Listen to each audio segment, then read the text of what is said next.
There is political violence. Extremists who have left-wing ideologies and right-wing ideologies. To say it's just one and not the other is to deepen the problem. No. But we have an administration right now who is eviscerating the people that should be keeping us safe. What? And who is pulling. What the fuck is he talking about? Eviscerating the people that. Hello. The Democrats are fighting against ICE and the police.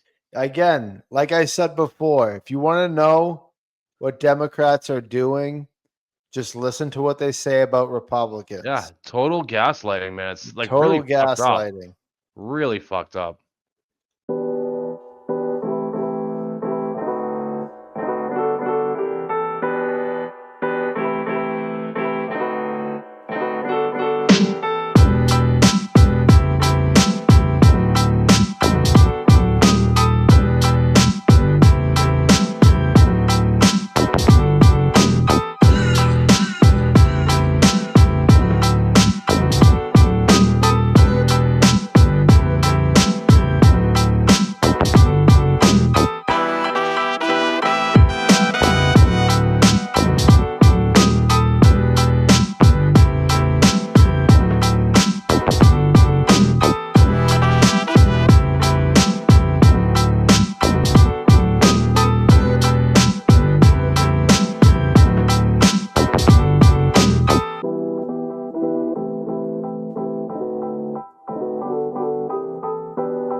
All right, well, next we got a Congress hearing, and this is on violence from the left, political violence.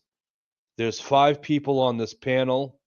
3 of them are more right-leaning, and they think, the Democrats are weaponizing shit, and they're the violent ones. Then 2 of them are more left-leaning, and they believe that January 6th was the biggest terrorist attack that the country's ever seen. And Michael Knowles is on this panel too. Oh, nice. So here we go. The Judiciary Committee Subcommittee on the Constitution to order. Hearing for today is on politically violent attacks and the threat to our constitutional order. I'll give my opening statement, then we'll go to the ranking member, and then after we might do a second round of opening remarks, introduce the witnesses, swear you guys. You know what? I'm going to skip through the opening statements. Okay. We can get right to the questioning. You know what I'm saying? Like, we don't need to fucking...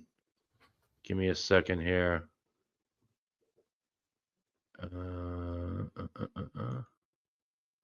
U.S. Capitol Police Officer Brian Sicknick wore information about the threat and advocated violent authorities that it serves. All right, here we go. Member of the Judiciary Committee, Senator Durbin, for his opening remarks. I thank Senator Schmidt for opening remarks. Hold on. Now, mind you, this guy, that courtesy. Durbin, do you remember him? outset- Do you remember him during the Pam Bondi thing? I want to recognize law enforcement. This guy right here. Yes, I do. Yeah, he's the head of the the liberal side. This guy drives me nuts. He's another old dusty asshole.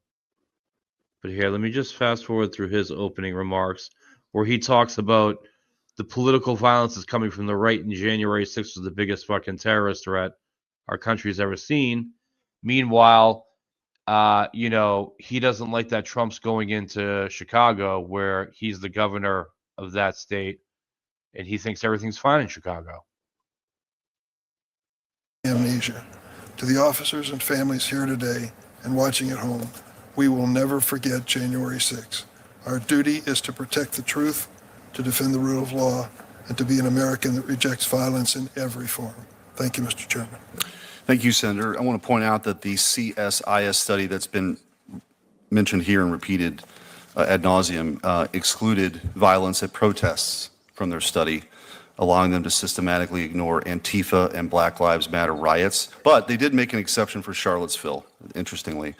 Even using their flawed methodology, CSIS recently reported that left-wing violence in 2025 outpaces right-wing violence. Imagine how much bigger that disparity would be if they actually weren't cooking the books. So without objection, I move to enter into the record an article by Tim Carney explaining CIS's biased methodology.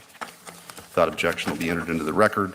We'll start with questionings. Mr. Knowles, I want to start with you. You're not going to have any bigger proponent of free speech than me, given especially what I did in my last job and this one. I believe in it wholeheartedly. I think it's the First Amendment is the beating heart of our Constitution. But what we're really talking about here is conduct, of course, violent conduct. And you've talked about you can't really have this competition in the marketplace if the marketplace is being destroyed and shot up in many instances. How do we get at this problem? What's the road forward in your view? We might be able to find a little bipartisan agreement if we acknowledge something that both parties at different times have acknowledged, which is that marketplaces of ideas. He looks like fucking, Damien, the son of Satan or something like that. Does he not?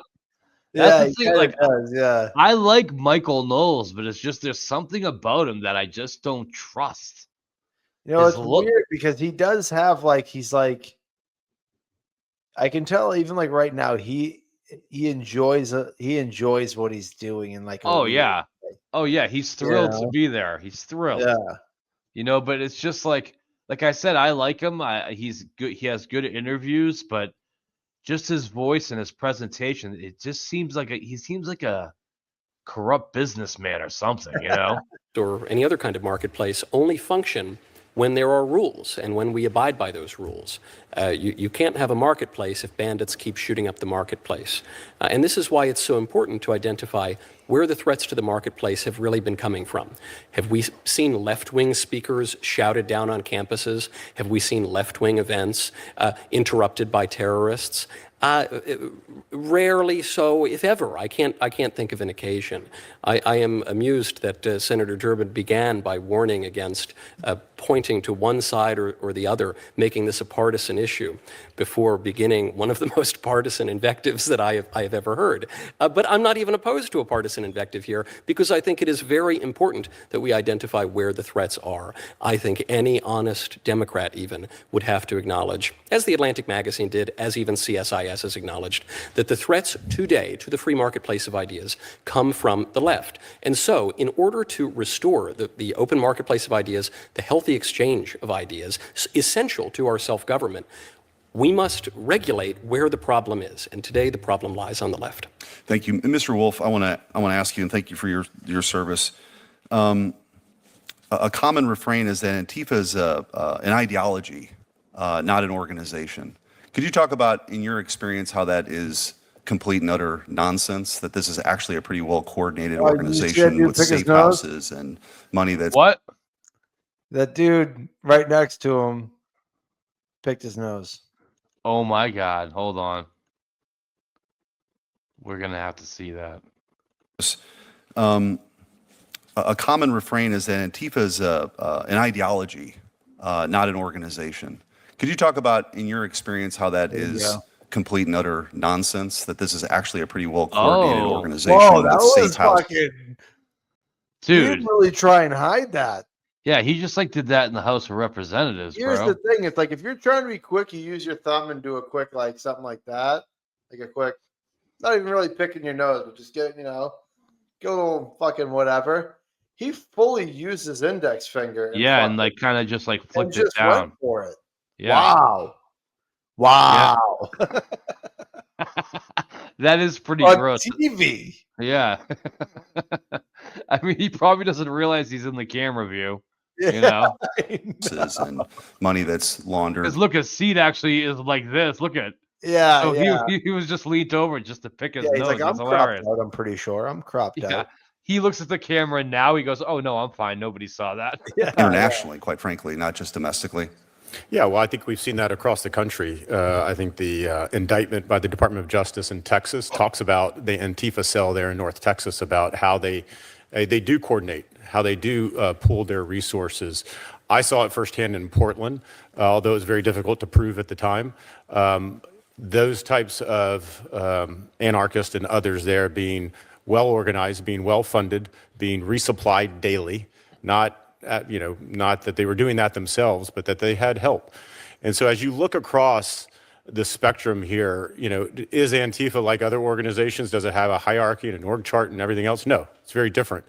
But that doesn't make it any less dangerous. That doesn't say, and that shouldn't mean from a law enforcement perspective, well, let's not actually investigate. Let's not actually start to look at who these individuals are, how they're organized, how they're funded, how they're financed. Just because they're decentralized doesn't make them any less threatening.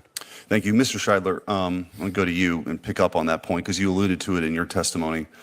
Understanding what Antifa is and its connections and organization, what are some suggestions you might have of how we could get at this problem of this radical organization hell-bent on destroying America?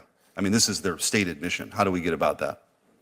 Well, I'm a firm supporter of the president's recommendation to target Antifa as a foreign terrorist organization. There are a number of Antifa organizations that operate across Western Europe and Latin America, which would be justified. We would be justified in designating as a foreign terrorist organization.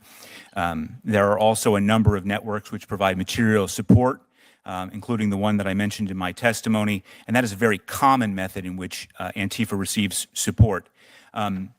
Much like, for example, Islamic State or Al-Qaeda, where they host media outlets like Dabiq and Inspire, which will give you both ideological instructions as to how to become Antifa, what you need to believe and how you need to believe it. They also provide instructions on what you should do if you wish to be Antifa, including how you should organize, how you can avoid arrest, what encrypted apps to use, what websites to use. They'll also provide instructions on how to destroy critical infrastructure, including 5G wireless communications, and how to derail trains. As, for example, the website It's Going Down did in a case that was related to 2 anarchists in the Pacific Northwest that derailed a number of trains. Look at this black guy behind this dude. Look at his face when he watch. Of the president's recommendation to target Antifa as a foreign terrorist organization. There are a number of Antifa organizations that operate across Western Europe and Latin America, which would be justified. We would be justified in designating as a foreign terrorist organization. There are also a number of networks which provide material support, including the one that I mentioned in my testimony, and that is a very common method in which Antifa receives support.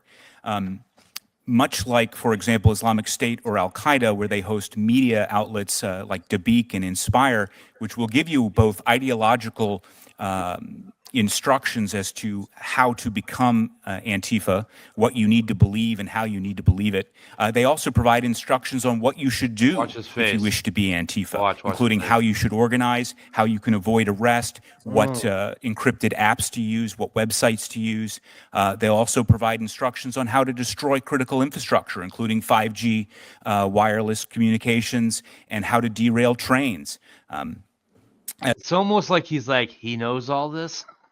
Yeah, it looks like he's like, you look at his eyes. His eyes are going everywhere. Yeah, he's like very surprised to hear all this, it seems like. As, for example, the website It's Going Down did in a case that was related to 2 anarchists in the Pacific Northwest that derailed a number of trains, in which the federal government was able to achieve a conviction. So these networks can be targeted for engaging in material support for terrorism. We are not talking about speech. We are talking about manifestos describing how to overthrow the government and how to do that with violence. Thank you. And the President Trump has designated Antifa as a domestic terrorist organization, and I've written to Secretary Rubio for the foreign terrorist organization, and we'll see what happens with that. Ranking Member Welch. Thank you very much, Mr. Chairman. I want to ask. You just got caught picking your nose, motherfucker. Pick me a winner, buddy. Yeah. Mr. Hodges, you were here in duty, in uniform on January 6th. Can you tell us just what you went through and what the size of the crowd was that was attacking the Capitol? Certainly. I'll try to be brief. It was a very long day. Started at 7 in the morning on Constitution Avenue as everyone filed into the ellipse to hear Trump give his rally, so to speak. And then they, afterwards, they started heading back towards up Constitution Avenue towards the Capitol. I heard on my radio that they discovered bombs I heard on my radio that the Capitol was becoming under attack. The commander who was on scene at the Capitol was getting overwhelmed and called for my platoon to reinforce them. So we did. We got on our pads, made our way down to the Capitol. So you went to where the trouble was. Correct. Yes. We got as far as the edge of the western property, but the crowd was so dense, we couldn't get any closer than that in a vehicle. So we got out on foot, started making our way towards the Western Terrace itself. While we were walking through the crowd, all Trump supporters, Trump flags, Trump gear, they started yelling at us, calling us stormtroopers, telling us to remember our oaths, calling us traitors, and we hadn't done anything yet. So You were uniformed officers, right? yes, No mask, correct. and you were insulted with Yes. those terms. Yes, stormtroopers, remember our oaths, all that nonsense. And then eventually, when we were making our way through the crowd, we were attacked. Cut off from our leadership. I was hit over the head from behind, lurched forward, and someone tried to steal my baton. I was able to retain my weapon, and I tried to forge a path through the crowd. Unfortunately, I looked back and saw that the rest of my colleagues were under attack from more of the mob. I went back to try and I succeeded in pulling some of the assailants off my colleagues until I was attacked again. Someone tried to steal my baton again. We wrestled for control, went to the ground with it. He kicked me in the chest. I went to my hands and knees, and the medical mask I was wearing at the time got pulled up over my eyes. So I was blind, surrounded by the mob. But thankfully, my colleagues were able to free themselves from their attackers and came to my defense.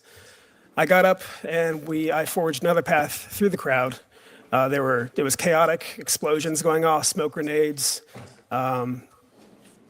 bike rack barriers being broken down into poles to use as weapons.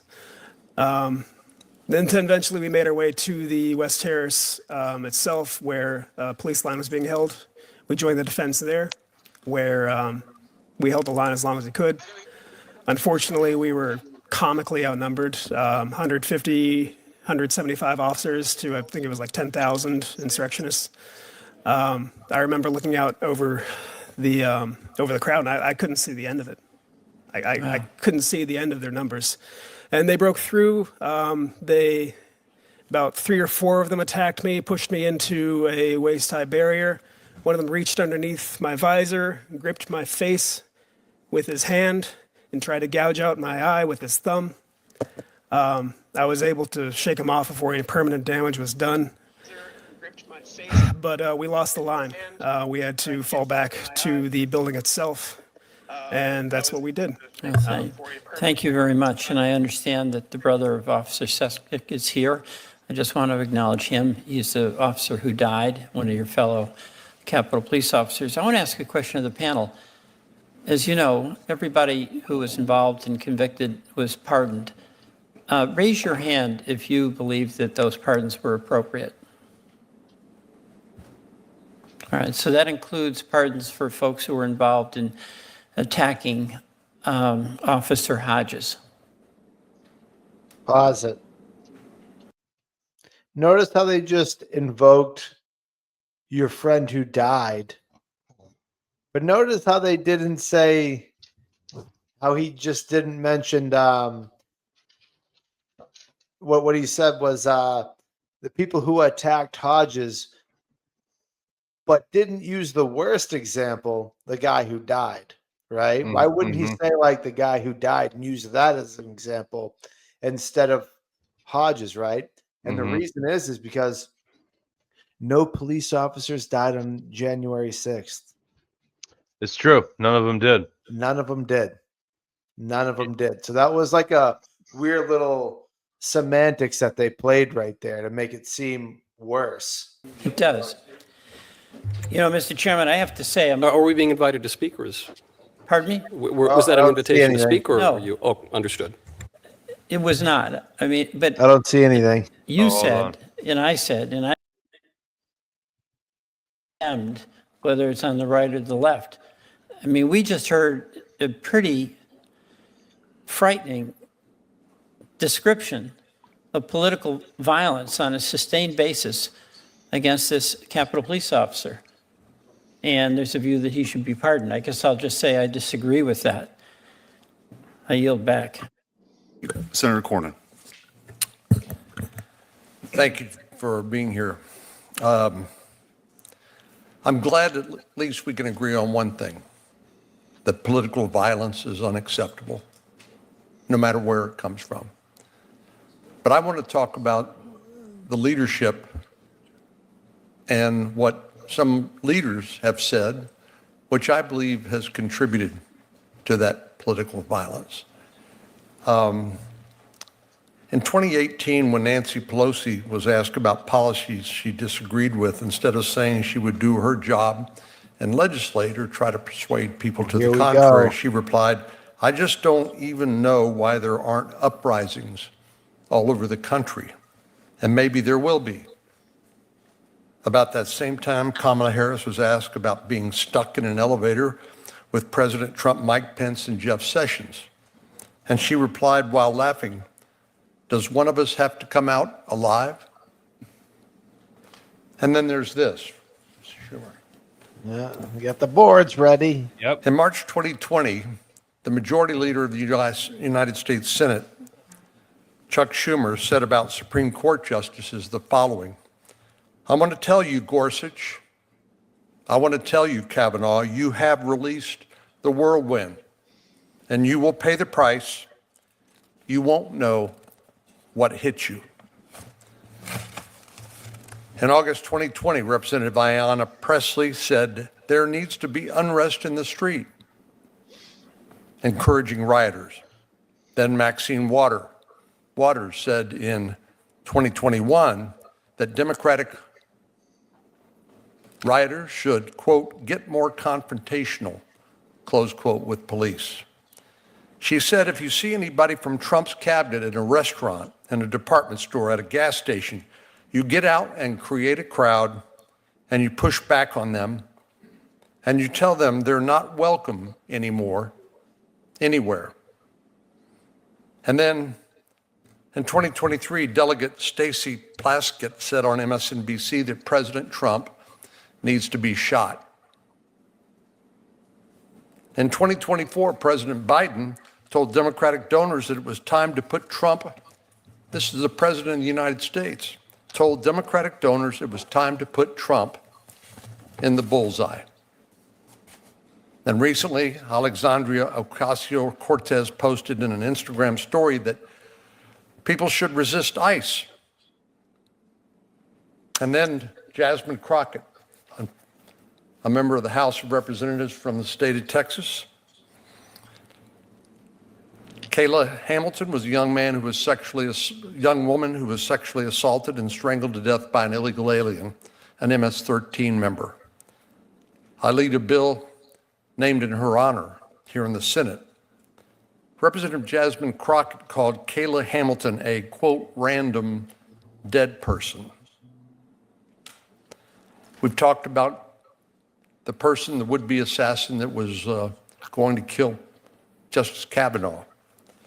And of course, the assassination attempts on President Trump. Does everybody on the panel feel like or believe that the individuals who actually commit acts of violence should be held accountable? Would you raise your hand? So we agree. Acts of political violence are unacceptable, and the individual who commits those acts should be held accountable. But I want to talk about the political leadership that I think has a greater responsibility. People who serve as the elected representatives of the American people. Is there anybody believe that they bear no responsibility for inciting or encouraging acts of violence? Well, we've always had, in our course of our nation's history, people who are ideologically driven to violence, anarchists, maybe the historical antecedent of Antifa, people motivated by ideological reasons. But I believe that leaders elected to Congress should not say or do things which suggest that political violence is acceptable. And the examples I read to you just now, I think, should be condemned. Thank you. Thank you, Senator. Senator Durbin. Thanks, Mr. Chairman. Mr. Braniff, you previously served as director of the Center for Prevention Programs and Partnerships, or CP3 at DHS, an initiative created under the Biden administration to take a comprehensive approach to combating domestic violent extremism. CP3 prioritized public and community health programming to identify people before they commit acts of violence in coordination with federal, state, and local law enforcement. In your experience, how have these investments in public health led to identifying at-risk individuals and stopping violent acts before they occur? Thank you, Senator. I'm actually perhaps the one person who has something to offer in terms of solutions today, and I'm really excited to talk about that. At CP3, we learned from the violence prevention community, the same people who for 30 to 40 years have been studying suicide prevention and violence against children prevention, intimate partner violence prevention. And we started to apply those methods and that evidence to targeted violence prevention, to try to prevent terrorism, hate crime, school shootings. And the great thing about this approach is that it's upstream, right? Violence is a universal human phenomenon. It just manifests differently. When someone starts to struggle, they might go answer seeking online, and they might fall down one rabbit hole, or they might fall down another rabbit hole. And after time, if whatever underlying crisis goes unaddressed, they might decide that violence is a solution to their problems. Sorry to interrupt you, but we've heard allegations from both sides of the table as to whether there's more violence on the right, more violence on the left. What I hear you saying is that certain persons are predisposed toward... No, Senator, actually, thank you for the question. All of us have vulnerabilities, and if those vulnerabilities go unaddressed, we could wind up being manipulated into engaging in violent extremism. We did 1,172 interventions. Think about that, 1,172 interventions for individuals who were exhibiting risks of violence. They were making veiled threats of violence. They were socially isolated. And those interventions were across the ideological spectrum. Some people were flirting with white supremacy. Some people were flirting with anti-government extremism. Some people were just flirting with violence for violence sake. The point is, we didn't wait until something terrible happened and then blame the ideology behind it. We actually did a therapeutic intervention. And in 94% of those interventions, the individual got help. And there was no violence. In 6%, they had made a threat to public safety that was imminent, or they had crossed a criminal threshold, and they were referred to law enforcement. I wonder So what we that supported those entails. individuals, averted.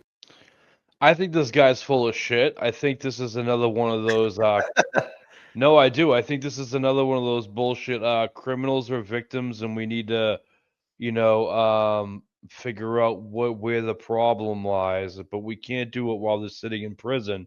We got to let them walk the streets, and we'll figure it out. Like, it's just like with the whole fucking Mondami. Like, we don't need officers. We need more social mental health workers. Yeah. Like, it's part of that whole woke ideology of criminals are just fucking victims. Nearly I just- 1,200 potential I acts just wonder of how they violence. identify and like what the threshold is before they intervene. Yeah, exactly. I'd like to know It's that. Like, what does that mean? It's like we said with how do you determine what's a mental health call and what's a fucking emergency situation? Yeah, or someone who's just talking shit, Exactly. It's all just a bunch of like just retard woke ideology that doesn't work. Yeah.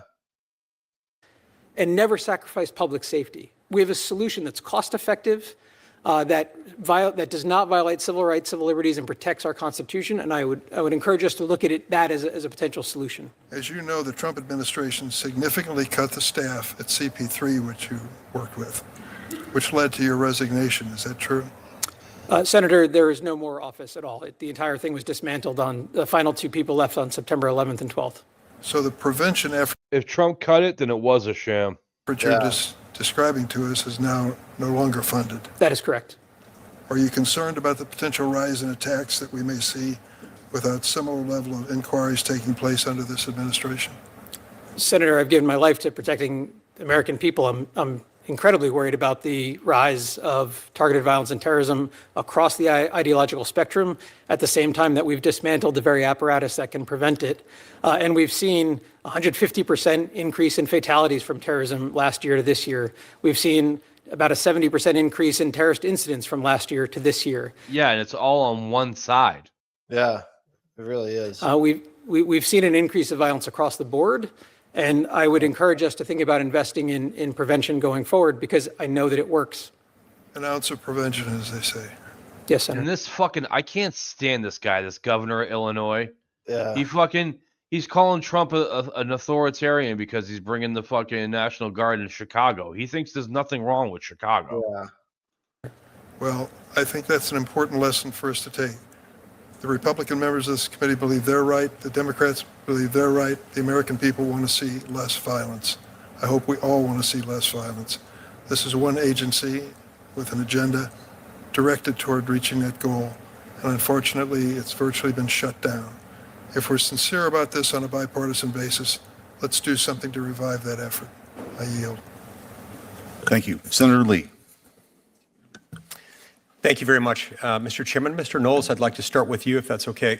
I hardly need to expand upon the violence that has recently been committed on campuses across the country. Most notably and prominently of late, Charlie Kirk was assassinated not too far from where I live in Utah, at Utah Valley University.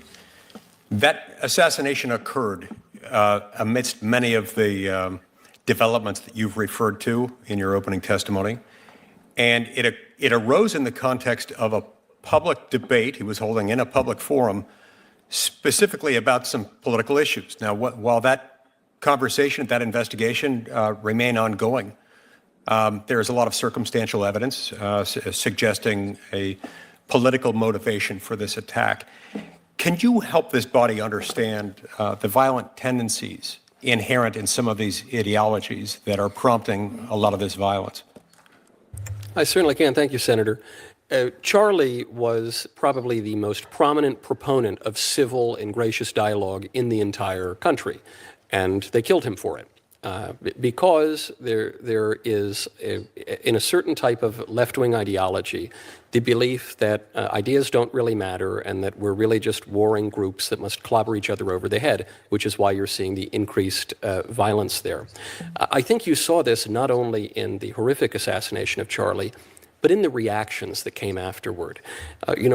As the scene was unfolding, a Democrat analyst, Matthew Dowd, on MSNBC, the left-wing cable outlet, blamed Charlie Kirk. He said, quote, "Hateful thoughts lead to hateful words, which then lead to hateful actions." The New York Times reacted by publishing the assassination-related musings of Hassan Piker, a prominent left-wing streamer who has suggested the assassination of Senator Tom Cotton and who has said, quote, of conservatives, "Kill those mother effers, murder those mother effers in the street, let the streets soak in their effing red capitalist blood." I could go on and on with the reactions. We all saw it, and they're reflected in other public opinion surveys relating to approval of violence. So it would appear that this is not merely a matter of some fringe actors, some extremists who simply have an emotional problem, as has been suggested here today. This would seem to be clearly an ideological issue at every level of the American left, which needs to be addressed accordingly, or else we're just twiddling our thumbs. We are not doing anything to solve the problem. Now, if those same things arose in the context of someone in the right of center universe, what would be the reaction? Would there be a self-correction in place, set in motion as a result of the media response? There is no question, Senator. When I think of right-wing political violence, the clearest example we can think of in recent memory goes back about 30 years. It was the Oklahoma City bombing, and it was a little confusing, but we could place it on the right. What would happen after an attack like that? It was uniformly condemned on the right. That is true any time there is some fringe attack, a shooting, and yet, on the left, what happened after President Trump came within 1/20th of an inch of being assassinated? You saw jokes, you saw minimizations, you saw comments throughout social media saying maybe we'll get him next time. What happened after Charlie's assassination? We could be here all day reading the excuses and the celebrations from normal and even mainstream figures on the left. There is no equivalence whatsoever. If we're to solve the problem, we have to acknowledge that. There are a few tells that go along with it, perhaps without some of these people realizing it. Every time someone refers to a conservative, it's always far right. I don't ever hear the same publications using the term far left to describe someone who believes deeply and fairly consistently in the political ideology of the Democratic Party. But far right is the consistent mantra going the other direction. It almost seems like an homage to ad Hitlerum, and the frequent invocation of ad Hitlerum attacks tend to prompt other Operation Valkyrie moments. And perhaps that's some of what's behind the 55% figure that you referred to earlier. Now, you are someone who gets around a lot of college campuses. You do a lot of public speaking. How has this impacted you personally, and what measures have you had to take, if you're comfortable sharing some of that with us, to ensure your own personal safety when all this is happening? We have dramatically had to increase security, of course. And, you know, there is appropriate concern, the kind of concern that one would never have on the left because they don't face any threats on college campuses. College campuses are key, though, here, Senator, because when some fringe right-winger does something awful, he's castigated, thrown into prison, as he should be. When a fringe left-winger commits terrorist attacks, sometimes he's given university positions, as happened with the Weather Underground, an organization which blew up part of this very building, and they were rewarded with sinecures at universities. For you and for others in the movement. Pause it. The Weather Underground, the leader of it, I forget his name. Prominent Barack Obama fundraiser guy. Really? Yep. This means that it's more expensive. Yes. And from a personal security standpoint, a preserving your own life standpoint, far more risky than it would be for someone else. I can't help but wonder whether that is a feature and not a bug. Thank you. Thank you. It's also worth noting that a member of the Weather Underground, Bill Ayers, actually hosted Yeah, Barack Bill Obama's Ayers. first fundraiser. Oh yeah, Bill Ayers. I remember that guy. When he ran for state senate. Senator Booker. Here we go. Oh, googly eyes, Cory Booker. Great. I find hearings like this frustrating. And they deepen, to me, what is a problem in our country, which is a growing tribalism and our inability to come together and work on issues where we have. This fucking Mr. Potato Head motherfucker has the audacity to say all this right now. Yeah. Like, I cannot stand this guy. I don't know. It's like a tie between him and fucking Adam Schiff. Like, I can't stand either one of these two clowns. So much common ground. It's not a senator of the United States. And his girlfriend's Rosaria Dawson, and I always loved her. That pisses me off, too. Mm. You know who Rosaria Dawson is? Wait, that's his girlfriend? It's the last I know, that was his girlfriend, was Rosaria Dawson. Oh. Yeah, right? Motherfucker. Oh. Yeah, dude. That's what I'm saying. Oh. Look it up right now. Look it up right am. now. I mean, maybe they broke up, who knows, but I know she was dating him.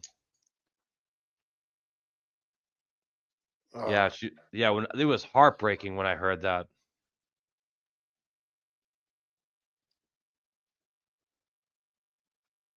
They broke up in 2022. Okay, Oh, but still. good. He hit it. He hit it, dude. Yeah, he hit, dude. Damn. Yeah, it's fucked up. I know them well and have friends on both sides of the aisle that condemns political violence, that does not condemn political violence. But when we hold hearings that come at this issue that reflects the partisanship of our time and the tribalism of our time, we don't get to a solution. We are in a crisis right now, and there is growing. I mean, this guy was just at the fucking No Kings protest, and he's talking about tribalism. Political violence and a glowing justification for it.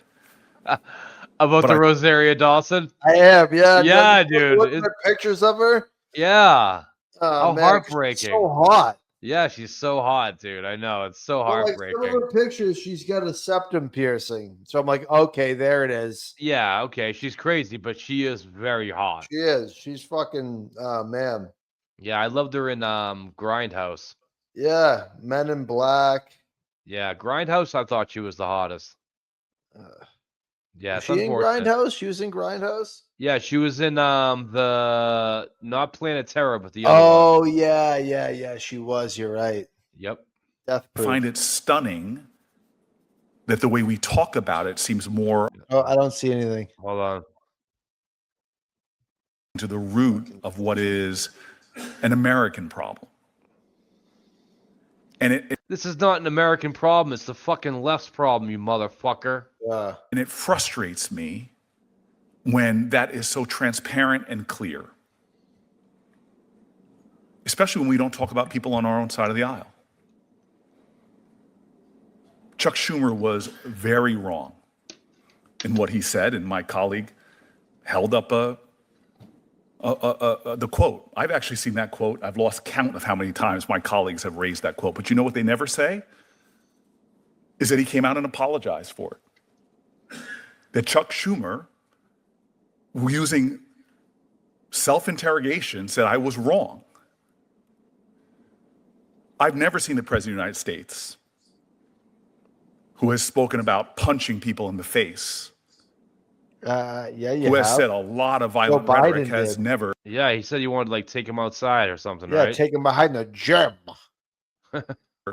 given that type of self-interrogation. I don't understand how we could be having a hearing right now at a time when threats on the senator sitting up here have gone through the roof, where we can't have a constructive conversation, but instead are pitting witnesses against witnesses, many of whom, like Mr. Hodges, have had to sit there and relive his trauma over and over again Give in me a hopes fucking break. that something would be done about the problem. And God, we should just tell the truth. There is political violence. Extremists who have left-wing ideologies and right-wing ideologies. To say it's just one and not the other is to deepen the problem. No. But we have an administration right now who is eviscerating the people that should be keeping us safe. What? And who is pulling. What the fuck is he talking about? Eviscerating the people that. Hello. The Democrats are fighting against ICE and the police. Again, like I said before, if you want to know what Democrats are doing, just listen to what they say about Republicans. Yeah, total gaslighting, man. It's like Total really fucked up. gaslighting. Really fucked up. Pulling down from the website, as they did earlier this year when the Department of Justice removed from its website a government-funded report published last year that found that the number of far-right attacks continues to outpace all other types of terrorism and domestic violence extremism. Yo, this dude got to like watch Rosaria Dawson walk across his bedroom in her underwear. Like, Yeah. Like, come, like, this, like, how do you look at this man in the fucking eyes while you fucking fuck him? I can't take it. And she's like a Hollywood actress. Like, there's no other better dudes. Yeah. Like, come on. I know. If we can't accurately describe a problem and do it without partisan rhetoric or seeking to score partisan points, we will not solve this problem. I have a lot of colleagues that are wiser and more full of grace. I'm a big believer about faith, that before you tell me about your religion, first show it to me in how you treat other people. If you ascribe to the beliefs of my faith, of Jesus Christ, God, show grace. And I still remember bemoaning to Tim Kaine about the problems we have in our growing hostile, degrading and demeaning political climate. And he said, the only way this is ever going to be cured, he said to me, was by each of us showing every single day a relentless commitment to ideals of extending grace to one another. I haven't heard any of that rhetoric in the little bit of this hearing that I've listened to. I've heard finger-pointing, condemnation, demeaning and degrading that reflects our partisan divide. This is the American problem. See, what pisses me off is that, you know, for the last 4 years, the left, as we found out, it has weaponized the fucking justice system to go against Republicans. All this shit comes out, just like with the whole, the Doge cuts, all the fucking fraud and all the money that, like, the tax dollars that were going to bullshit. Now you hear the Republicans be like, the Democrats were like, all right, well, let's work together. Like, all right, well, there's violence on both sides, so let's work together. It's like you guys didn't want to do shit when Biden was in office over 4 years, but now that the Republicans are running the show, it's like, oh, well, let's all work together to do something, right? Like, fuck you. No, Yeah. we're not working with you. Fuck you. I am so frustrated to sit before members of our law enforcement who have suffered in our house trying to protect us violence that I never imagined could happen. Oh, shut up. And yet we have an inability to name it and condemn it and commit ourselves to doing something about it. I will do my best to call it like it is.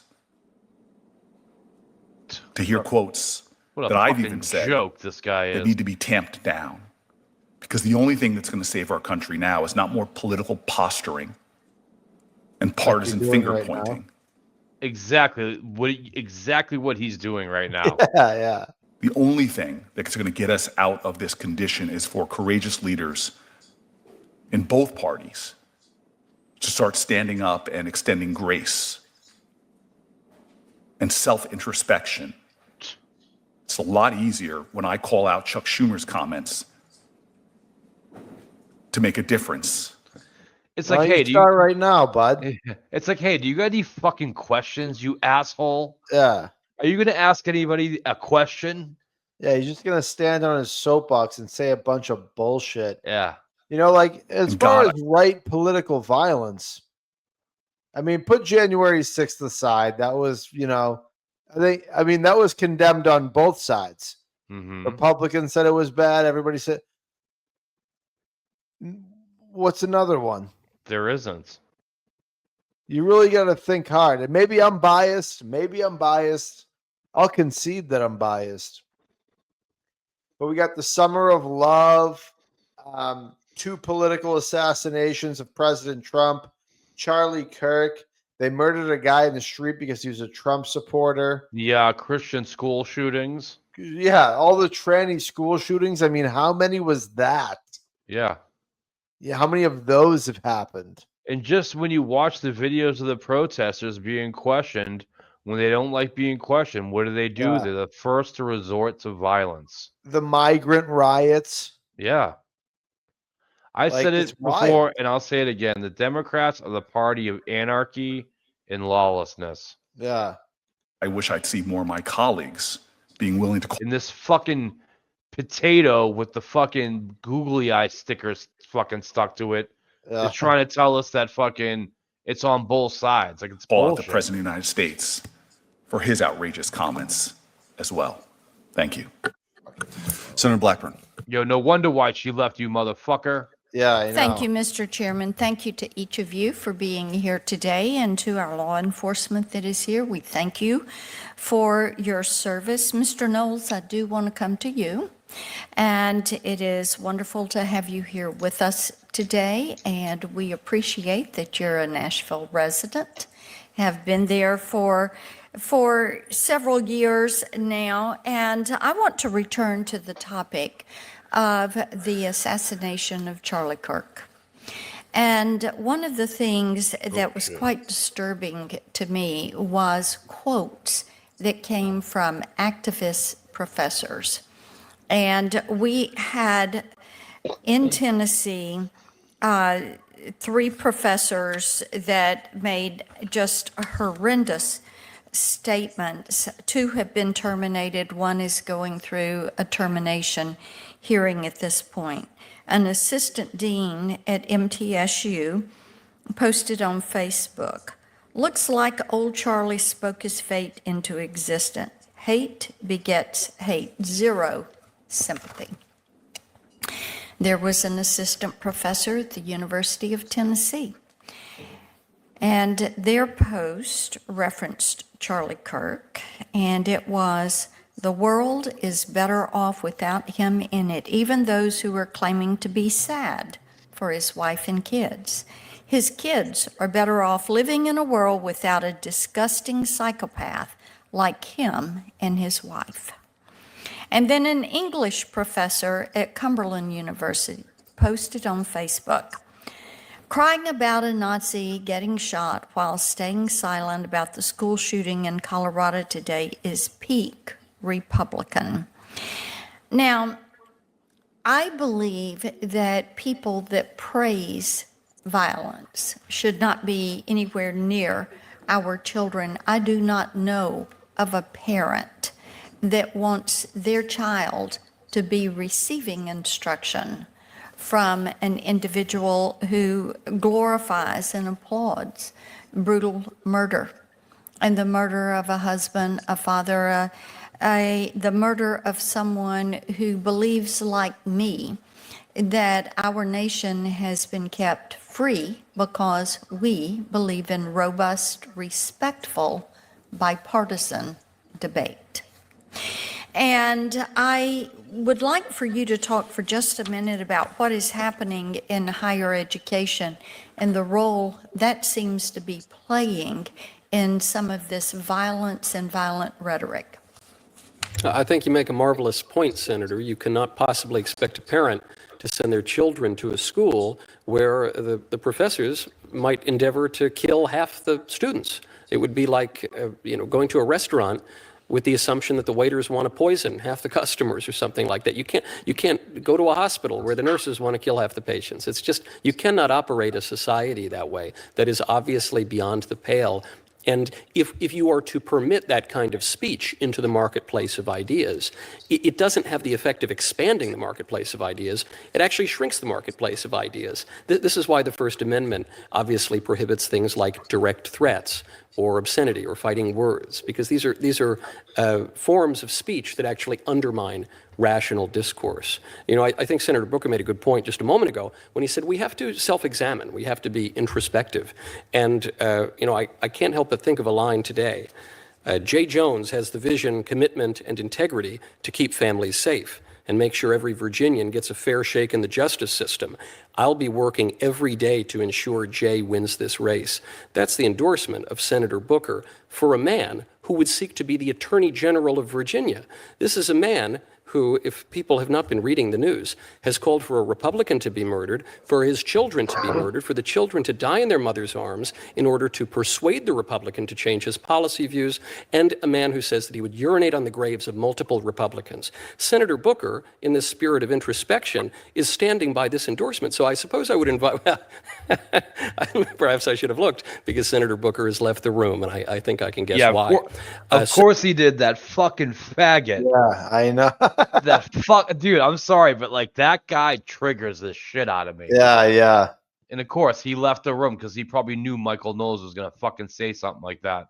And hey, for Senator anybody Booker. listening too, I want to see the Republican equivalent of what's been said. People are gonna just say January 6th. That's all anybody has is That's all January that's all 6th. they got, and that Yeah. was again condemned on all sides. Dude, January 6th, Trump is a felon. It's these fucking retard talking points that just make them justify why they vote Democrat. It's fucking ridiculous. And I honestly think that January 6th, I think Antifa was at January 6th, and I think they were the ones causing a ruckus. And there was a lot of undercover FBI at January 6th too.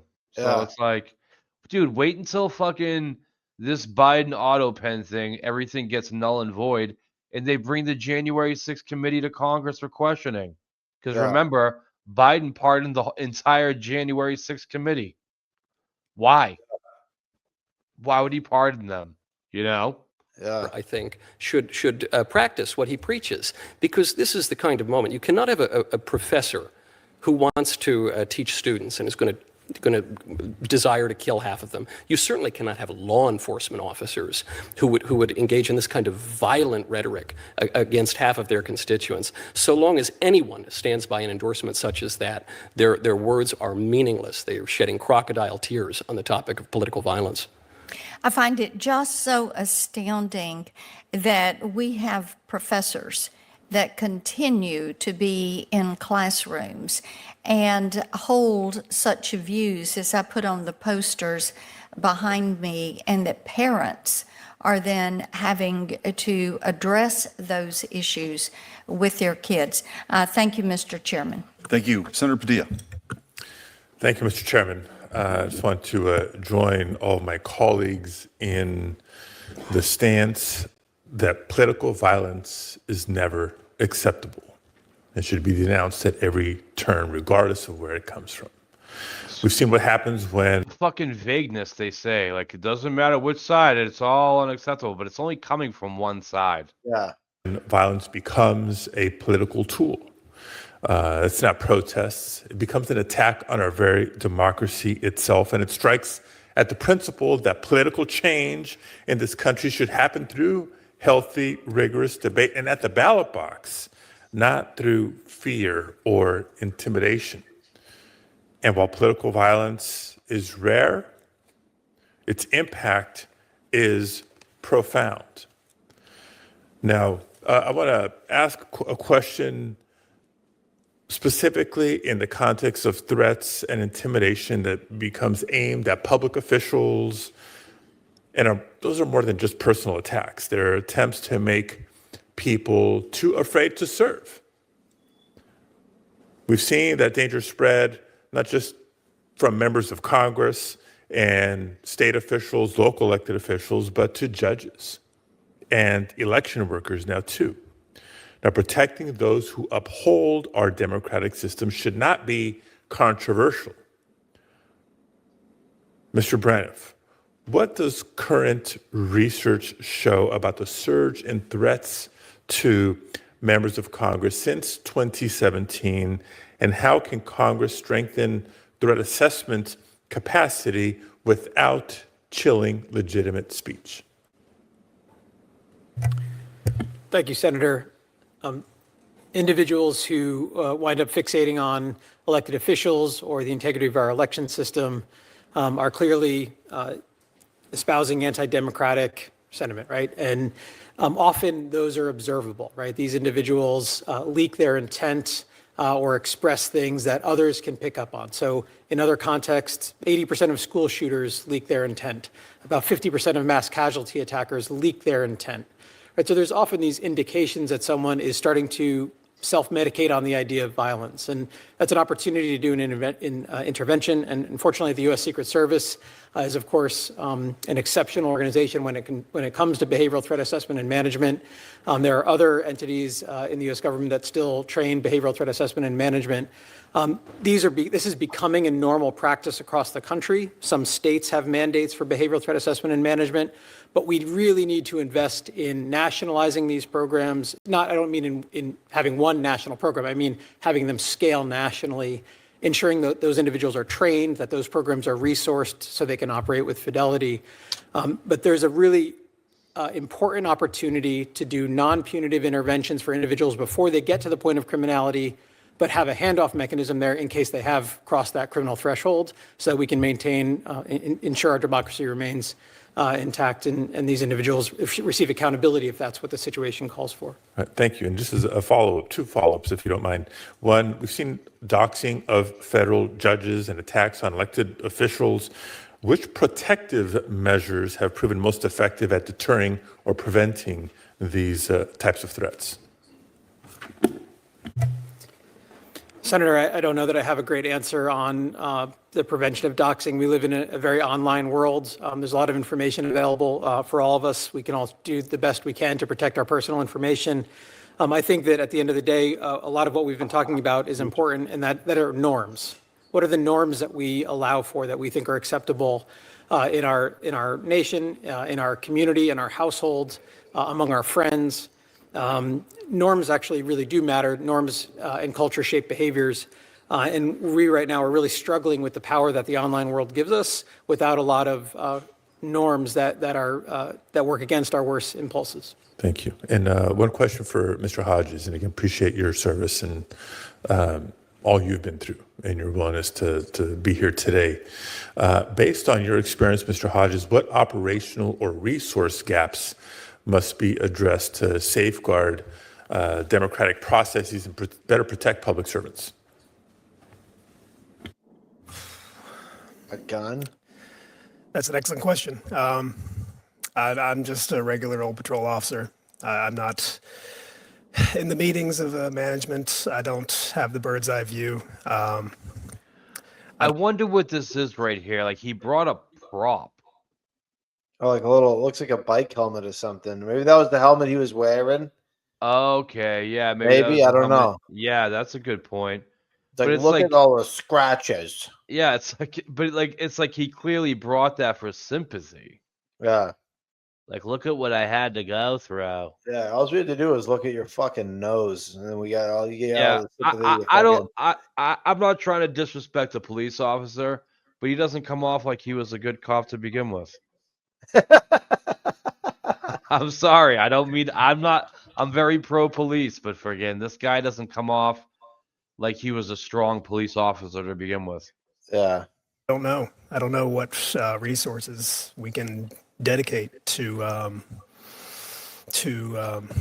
stemming this problem. I believe the other witness here had a great point earlier about intervention. I had never heard of that before from a scholarly point of view, and that sounded very promising. I think that we should look towards funding that if it gets the results that he spoke of. Okay. Thank you. And I know my time is up, Mr. Chairman. I just offer and invite in closing that we as members of the committee, members of the Senate, as an entire body can do a whole lot of good by leading by example. Yeah, Thank you. You guys definitely could do some good leading by example, motherfucker. Yeah. You, Senator Hawley. Thank you very much, Mr. Chairman. Thanks for calling this hearing on such an important topic. Sadly, it's very, very Look timely. at that face. You can tell he doesn't like Senator Hawley.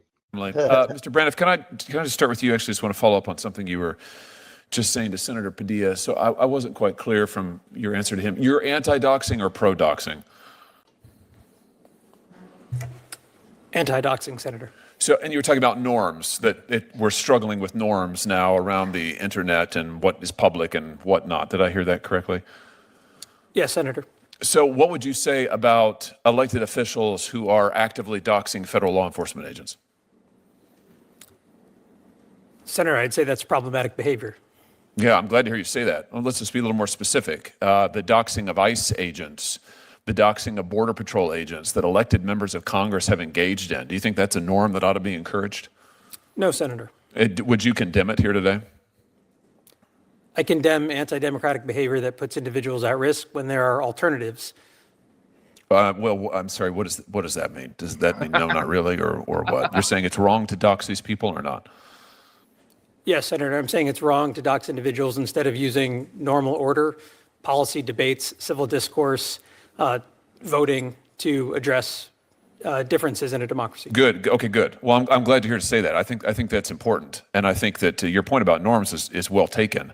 But I've been shocked just on the doxing question. I've been absolutely shocked to see elected members of this body and of the House of Representatives actively advocating for the doxing of federal law enforcement officers and then doing it. Some of them posting information about ICE agents, trying to post their pictures online, trying to post where they live online. I mean, that's unbelievable. And I don't want that to happen to anybody. Judges, sure, but let's start with our federal law enforcement who are out there doing a terrific job and literally putting their lives on the line. I think of our brave police officers, there's some in this room here who currently are not getting paid, by the way. It's the idea that these folks would be doxxed is, I think, just unbelievable. I would plead with my colleagues on the other side of the aisle to stop this. Mr. Knowles, while I've got you here, welcome. Great to have you here. Can we just drill down a little bit on the political violence question and maybe just do even a little more truth-telling? Because I feel like we talk about political violence generally. We talk about violence against conservatives generally, but let's just be real specific. A lot of the violence that we're seeing is actually against people of faith, and more particularly, it's against Christians. Isn't that fair to say? That's certainly fair to say, Senator. I mean, Charlie Kirk, what he said just a month before his death, and I heard it, he said it to me. I mean, Charlie was a friend. I knew him for almost a decade before his assassination. What he said was he wanted to, the legacy he wanted to leave was a legacy of faith. What he wanted to be known for was his faith in Jesus Christ. And I thought he was just incredibly bold about saying that publicly all the time. You know, when he could be talking about politics, and sure, he talked a lot of politics, of course, but what he really talked about was his faith. And you can't tell me that did not play into the reason that he was killed. Let's look at some numbers, though. Here's the Center for Religious Liberty. These are some recent stats. The most recent stats that we have for the year 2024, 415 separately reported instances of acts of violence against churches in the United States. We're talking now about arson, bomb threats, firearm incidents, and shootings, as well as vandalism more broadly. The Biden administration prosecuted about 0 of these particular threats in their time in office. What do you think it says that we're seeing this massive uptick in violence against people of faith, against Christians?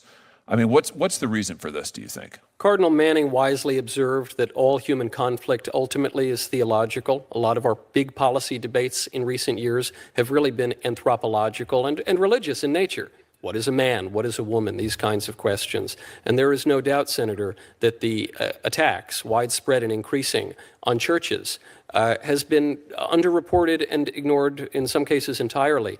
You know, there's been a lot of dispute over where the violence lies, on the left or on the right. And we've observed, now it seems, I think, indisputable that it's mostly on the left. But in earlier years, it has been observed that a lot of incidents just don't appear on the registers. And 2 of the most prominent that come to my mind recently, the Covenant school shooting, in which a trans-identifying killer massacred Christian children when they were at school, and of course the Annunciation school shooting, another coincidentally trans-identifying shooter killing school children. The fact that these were shootings related to churches, related to faith, is no coincidence at all. And the fact that Charlie Kirk said that what he most wanted to be remembered for was his faith is no coincidence either. He was absolutely right, and that's the heart of the matter. Let me, I'm almost done, Mr. Chairman. I know my time is nearly at an end, but I just want to press on this point. What message do you think it sends, Mr. Knowles, when our own government implicitly encourages this kind of anti-Christian animus? And I'm thinking in particular of the infamous FBI memo in which the Biden DOJ and FBI attempted to recruit informants into Catholic parishes, in particular traditional Latin Mass Catholic parishes. This is our government now effectively telling the world, you know, we think these believers are kind of crazy. I mean, we think they need to be spied on. These people need to be watched. You know, we need informants in the choir. We need them in the pews. We need them at Mass on every Sunday.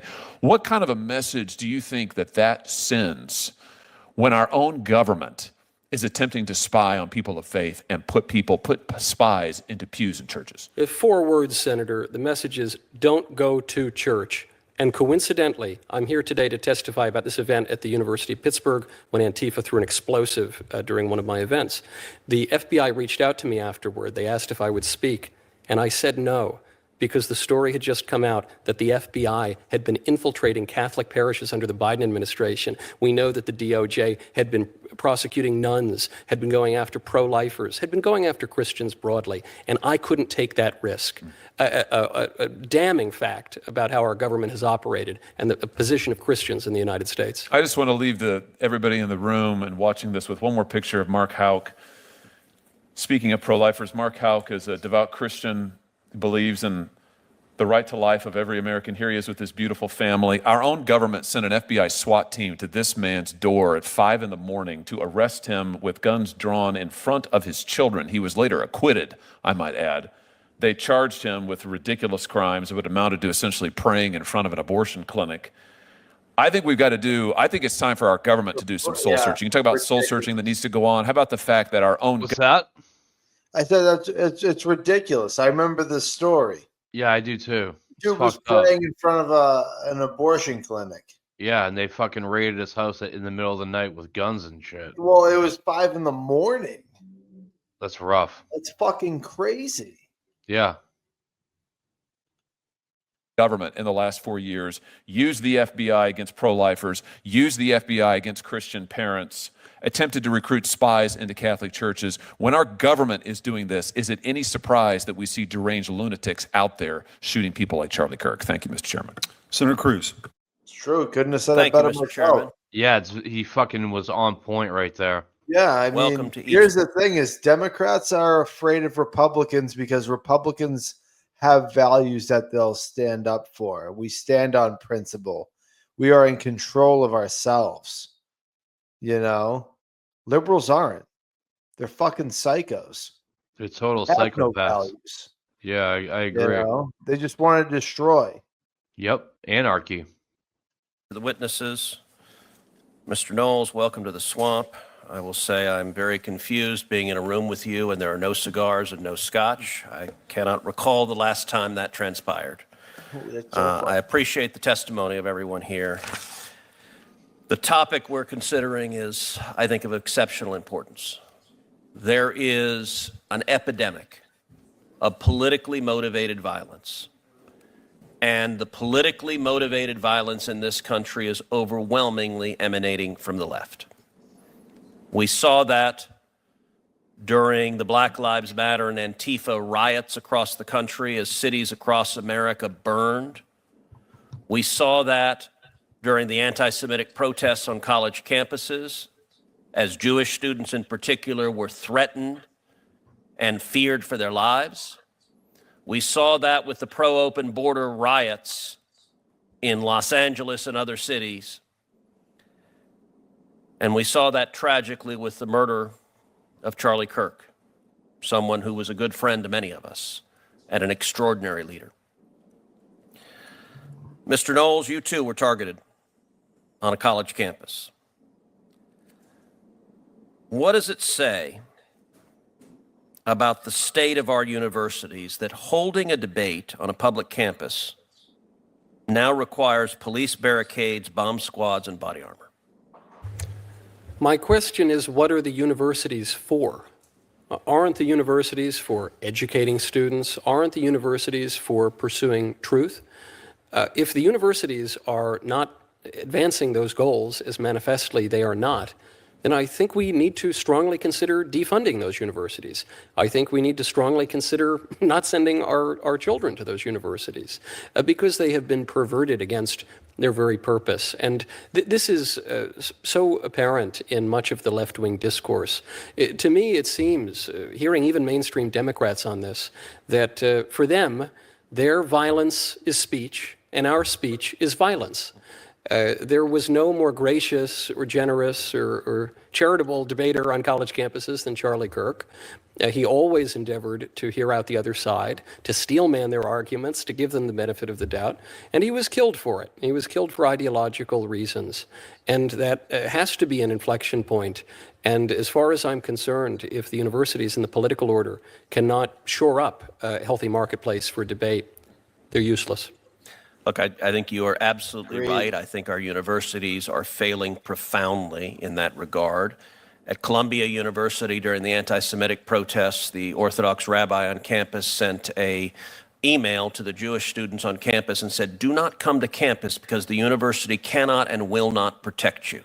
That is a fundamental abdication of their most essential responsibility, which is to protect their students. And Columbia refused to protect them because ideologically they sided with the violent protesters. And let me ask, the attack on your event, was that a spontaneous protest or was it organized, planned, and well-funded? It was the latter, Senator, and we can point to the specific networks, we can point to the anarchist bookshops, we can point to the email addresses for the tax-free nonprofit organizations that were funneling the donations to these people. This is organized left-wing crime.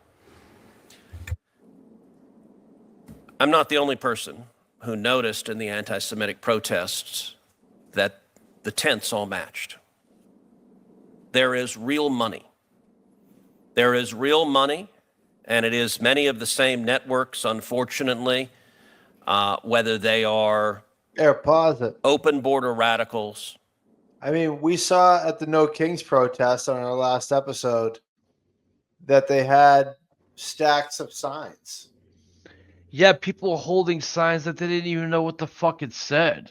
They didn't even know what their own signs said. Yeah, like we're not even joking. Last fucking episode. Yeah, like we're not even joking. This woman did not even know what her sign said. And no wonder you have all those reels of people that can't explain shit. Yeah.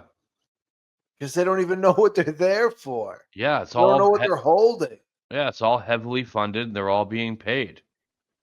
Like I saw somebody shared the marketplace advertisements, like you get $15 an hour to be a paid protester. Yeah.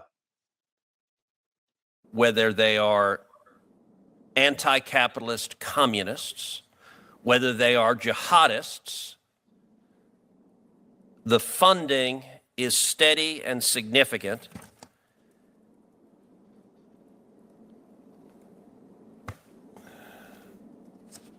Mr. Wolf, Lose your place there, Ted? in 2020, under your leadership, DHS officers stood on the front lines in Portland, facing more than 100 consecutive nights of siege against the Marco Hatfield Federal Courthouse. Officers were assaulted with commercial-grade fireworks, lasers, and Molotov cocktails. Were those random outbursts, or were they coordinated, resourced operations with strategy, logistics, and financing behind them? Oh, without a doubt, Senator, they were coordinated. I had the chance to visit Portland during the middle of that 100-day period. And from the Hatfield Courthouse, where I was, you could see into the park below tents, a lot of tents. And I asked my federal officers at the time, what's in the tents? They said, well, we don't know. We can't go over there. The Portland police won't help us understand what's going on over there. We eventually sent an undercover agent there. And his response was, it's weapons, it's munitions, it's a variety of different things that get resupplied almost on a daily basis. Wow. So yes, organized. These same checkbooks are funding the chaos in Minneapolis, in Portland, in Los Angeles. It's why I've introduced the Stop Funders Act. The Stop Funders Act adds rioting as a predicate offense to RICO to enable the Department of Justice to use the full tools that have been directed at the mafia to go after the corrupt enterprise. Because at the end of the day, the thug who is engaged in violence is committing criminal acts, but the billionaire who is trying to tear down this country by writing checks to fund it bears, in many ways, far greater responsibility. Mr. Wolf, in your judgment, would passing the Stop Funders Act, adding rioting as a predicate act to RICO, assist DOJ in going after and stopping these coordinated, politically motivated acts of violence? Yeah, absolutely it would. And happy to say that America First Policy Institute has endorsed that piece of legislation as well, because you have to understand where they're getting their finance, where they're getting their backing. And if you can't use the resources that the Department of Justice should be using, it's going to make it very difficult. In 2020, we simply ran out of time before we left office in 21. It's my understanding the Department of Justice and FBI are looking into this financing. So giving them additional quivers in their bag, I think would be very good. Let's Thank you, Senator Cruz. So I want to thank all the witnesses for being here today and for your. Well, that's that for that. Well, I mean, let's remember too. I mean, not only do they have all these weapons that are being replenished and fireworks and whatever, but who is dropping off those pallets of bricks? Yeah. All over the city. You know, people had to literally stand around them so that people wouldn't just start lobbing bricks through fucking windows and courthouses and shit. Yeah. These people want chaos. They want to tear down our systems and our institutions. Yep. It's fucking wild, man. But that was a lot of fucking bomb dropping information we just went over tonight. Absolutely. The corruption with the Justice Department with Biden, the auto pen shit, and this stuff here. Yeah. No, it's definitely a lot. I mean, I'm glad it's all coming to light. I'm glad. I hope something's done about it. I hope heads fucking roll, man. What's great is that this is only Trump's first year. Not even his first year. I know, but we still got so much more time to go. And all this shit's already popping so early, And I love all of it. Yeah, me too. I'd be lying if my butt wasn't clenched every once in a while, but whatever, man. Yeah, I agree. Well, all right. Well, hey, if you've made it this far, like, comment, subscribe. Let us know what you think. Let us know what you think about what you just heard and watched. Some pretty wild stuff. This Antifa network, man. It runs deep. So, anyways. All right. I'm ending that stream.